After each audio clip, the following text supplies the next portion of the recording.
જેટલા સમય દરમિયાનમાં આરોપીઓ આ લોકોને ટોર્ચર કરી અને એની જે બાલ મિલકત કરાવી લીધી છે. એમના જે ઘરેણાં અને દાગીના, જે એમની દીકરી જે હમણાં થોડો સમય પહેલા અવસાન પામી હતી, એની નિશાનીરૂપ જે દાગીના હતા, એમને લીલુબેને ફોનમાં એ પણ કીધું કે આ મારી દીકરી જે મરી ગઈ છે એની યાદગીરી રૂપે આ દાગીના છે, તો આ દાગીના તો તમે મને પાછા આપી દો, તમે આ દાગીના ન લો. એમ છતાં જો આરોપીઓ છે એ પોતાના પૈસાની વસૂલાત માટે કોઈ પણ જાતની રહેમદ્રષ્ટિ રાખ્યા વગર એ દીકરીના દાગીના પણ એમણે લઈ લીધા. એમની પ્લોટના ફાઇલો પણ કબજે કરી લીધી. એટલે આ તમામ બાબતો છે. આ 17 દિવસ દરમિયાનમાં એમના મોબાઈલ ફોન પણ એમની પાસેથી લઈ લેવામાં આવ્યા હતા. અને જ્યારે આરોપીઓ ઈચ્છે અને જેની સાથે વાત કરવા માંગે ત્યારે જ એમને વાત કરવા દેવામાં આવતી હતી. સારી થાકી અને લીલુબેને ઇઝરાયલથી આ એક વિડીયો બનાવી અને પોલીસની મદદ માંગી કે આ રીતના મારા ઘરના લોકોને બળજબરીથી ગોંધી રાખી અને પૈસાની ઉઘરાણી કરવામાં આવે અને મને મદદ કરવામાં આવે. આ વિડીયો જ્યારે વાયરલ થયો અને પોલીસે આ બાબતની તપાસ ચાલુ કરી એટલે હિરલબા અને એના માણસોએ જે આ લોકોને ગોંધી રાખ્યા હતા છેલ્લા 17 દિવસથી, એને એમની પોતાની જે કિયા ગાડી એ પણ જે આ લોકોએ કબજામાં લઈ લીધી હતી, એ કિયા ગાડીમાં બેસાડી અને એમના 2 માણસોને સાથે બેસાડી અને એ લોકોને ત્યાંથી ધમકી આપી અને રવાના કરી દીધા કે તમે હવે જઈ શકો છો તમારી જ ગાડીમાં, પણ તમારે અમારું ક્યાંય નામ આપવાનું નથી અને અમે સ્વેચ્છાએ આવ્યા હતા, આ પ્રકારની તમારે કદાચ પોલીસ પૂછપરછ કરે તો વાત કરવાની. પોલીસ દ્વારા પણ આ લોકોના નિવેદન નોંધી અને એમને જવા દેવામાં આવેલા. પરંતુ જ્યારે આ 3 જે ભોગ બનનાર હતા એ પૈકીના એક વ્યક્તિ જે લીલુબેનના ફાધર ભનાભાઈ પોતે અમારી પાસે આવી અને પોલીસને જ્યારે પોતે આ સમગ્ર બાબતની ફરિયાદ આપી ત્યારે પોલીસે તાત્કાલિક ગુનો દાખલ કરી અને આ ગુનાને લગતા જે પ્રાઇમરી એવિડન્સ કહી શકાય, પ્રાથમિક પુરાવાઓ, એ પુરાવાઓ અમે તાત્કાલિક એકઠા કર્યા અને એ પુરાવાના આધારે અમને આની અંદર હિરલબા જાડેજા, હિતેશ વડોદરા, વિજય વડોદરા અને બીજા અન્ય 4 થી 5 અજાણ્યા લોકો વિરુદ્ધમાં પૂરતા પુરાવા મળતા અમે તાત્કાલિક આ પૈકીના હિરલબા જાડેજા અને હિતેશ વડોદરા બેની ગઈકાલે સાંજે અમે ધરપકડ કરી અને વિજય વડોદરા જે ફરાર છે એને પકડવા માટે પણ પોલીસ દ્વારા ટીમ બનાવી અને કાર્યવાહી ચાલુ કરવામાં આવી છે. આ 17 દિવસની અંદર ભનુભાઈ અને ભનાભાઈના જેટલા પણ સગા સંબંધીઓ નજીકના હતા, મિત્રો જે તે એમના વેવાય, આ બધાને ફોન કરીને કહેવામાં આવતું કે લીલુ અમારી પાસેથી જે પૈસા લઈ ગઈ છે એ પૈસા તમારે ગમે તે ભોગવને આપવા પડશે અને તો જ આ લોકોનો છુટકારો અહીંથી અમે કરશું. પણ સગા સંબંધીઓએ કોઈ પૈસા આપવાની કોઈ તૈયારી બતાવી નહીં. એટલે લીલુબેનનો દીકરો રણજીત, જે એના એક સંબંધીના ઘરે રાણાવાવ ખાતે રોકાયેલો હતો, આ લોકોનું જ્યારે અપહરણ કર્યું ત્યારે રણજીત ત્યાં ઘરે હાજર નહોતો, એ રાણાવાવ ગયો એના સંબંધીના ત્યાં. એટલે રણજીતને એ જ્યાં રોકાયેલો હતો ત્યાંથી રણજીતનું પણ અપહરણ કરવામાં આવે અને રણજીતને પણ એમના ઘરે લાવી અને ગોંધી રાખવામાં આવે છે. અને પછી લીલુબેનને ફરીથી પાછા વિડીયો કોલ મારફત અને ઓડિયો કોલ મારફત એની સાથે વાતચીત કે હવે તારો દીકરો પણ અમારા કબજામાં છે, એટલે પૈસા જો તું નહીં આપે તો ત્યાં એક પણ લોકોનો છુટકારો થશે નહીં. અમારી અને ગોંધી રાખ્યા હતા એના માનસિક ટ્રોમાની અંદર આ લોકો એટલા બધા હતા કે જ્યારે એ લોકોને પોતાની ગાડી લઈ અને રાણાકંડોરા અને રાણાવાવ વિસ્તારમાં ફેરવી અને પોરબંદરની અંદર એને મૂકી દેવામાં આવ્યા ત્યારે એ લોકો છે પોલીસનો સંપર્ક કરે છે. પણ પોલીસ પાસે પણ આ લોકો જે આરોપીઓ છે એના વિરુદ્ધમાં એક પણ શબ્દ બોલવા માટે તૈયાર નહોતા. ભનુભાઈ એટલે કે લીલુબેનના પતિ અને બીજા બીજા એ સમયે એમના ભનાભાઈના એક સાડી ગીગીબેન કરીને હતા, એ પણ ત્યાં હાજર હતા ઘરે.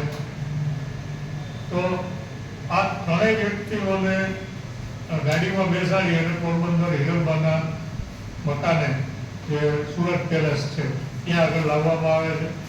ત્યાં એ લોકોને રાત્રે મોડી રાત્રે લાવ્યા હતા, એટલે ત્યાં એને સુરાવી દીધા. અને સવારે પછી ભનાભાઈ અને ભનુભાઈ એટલે કે સસરો અને જમાઈ, આ બંનેને પાસે પૈસાની જે ઉઘરાણી ચાલુ કરવામાં આવે. તો લીલું અમારી પાસેથી જે પૈસા લઈ ગઈ છે એ પૈસા તમારે એમને આપવા પડશે. અને પેલી જે લેડીઝ, જે ત્રીજી વ્યક્તિ જે સાથે એ લોકો અપહરણ કરીને આવ્યા હતા, ગીગીબેન, એ ગીગીબેનને જવા દેવામાં આવે, એ હતા નહીં ત્યાં. થોડા સમય બાદ લીલુબેનનો દીકરો રણજીત અને એનો પતિ ભનુભાઈ બે સામે ચાલી અને કમલાબાગ પોલીસ સ્ટેશન આવે છે.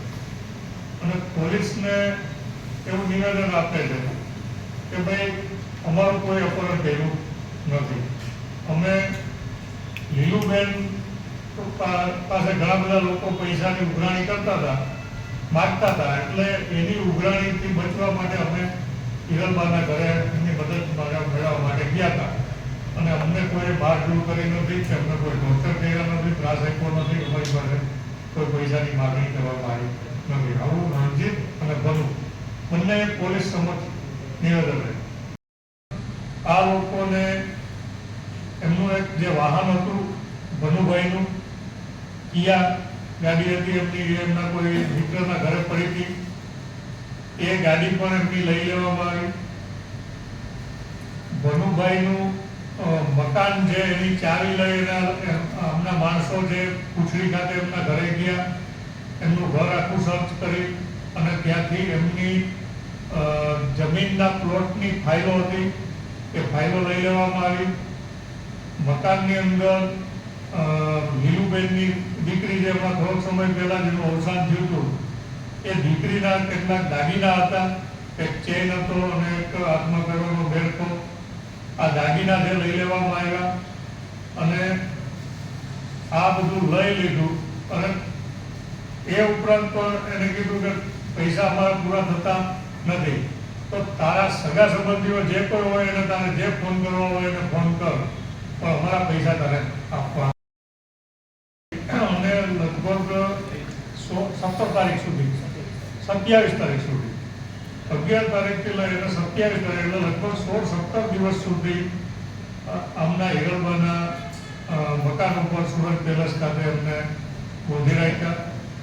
ત્યાં એમને રોજે રોજ ધમકી આપવામાં આવતી, રોજે રોજ એમનું ટોર્ચર કરવામાં આવતું, માર મારવામાં આવતા ઢીકા પાટુના, અને પૈસાની ઉઘરાણી એની પાસે કરવામાં આવતી. પૈસા તો તમારે કોઈ પણ ભોગે આપવા જ પડશે. આ એટલે ઇનિશિયલી આમાં કોઈ કેસ બનતો નહોતો લીલુબેનના આક્ષેપ મુજબ, પણ એમના નિવેદનોમાં અમને પણ કેટલાક શંકાઓ લાગતી હતી, વિરોધાભાસ લાગતો હતો. એટલે પોલીસે ઝીણવટભરી રીતના તપાસ ચાલુ રાખી. એ દરમિયાનમાં ગઈકાલે લીલુબેનના પિતા ભનાભાઈ, જે લગભગ સિનિયર સિટીઝન છે, 64 વર્ષની ઉંમર છે, એ પોલીસ પાસે આવે છે અને પોતાની એક ફરિયાદ લઈને આવે છે, અરજી લઈને આવે છે. અને એ અરજીની જે વિગત હતી એમાં લીલુબેનના વિડીયોમાં જે આક્ષેપ હતા એ મુજબની જ હતી કે આજથી લગભગ 15-17 દિવસ પહેલા, એટલે લગભગ ગઈ 11 તારીખે ભનાભાઈ જ્યારે પૂછડી ખાતે એમના ઘરે હાજર હતા, એ સમયે હિરલબાના માણસો, અજાણ્યા માણસો, ત્યારે તો ઓળખતા નહોતા એને, અજાણ્યા માણસો આવી અને એમની હિરલબાની ગાડી, જે 1000 નંબરની ગાડી છે, બ્લેક કલરની ગાડીમાં એમનું અપહરણ કરી અને લઈ ગયા કે ચાલો તમારે હિરલબાના બંગલે આવવાનું, મારા દીકરાને કોઈ પણ જાતનું નુકસાન કરવાનું ન આવે, એવી બધી એમની રજૂઆત છે. અને એને પોલીસ અને સરકારને પણ અપીલ કરી કે ભાઈ મને આની અંદર મદદ કરવાનો આવે. એટલે આ વિડીયો જ્યારે અમારી પાસે આવ્યો એટલે અમે તાત્કાલિક સ્થાનિક કમલાબાગ પોલીસને આની તપાસ માટે મોકલા. અને વિડીયોમાં જે હિરલબા જાડેજાનું નામ હતું એટલે હિરલબાના ઘરે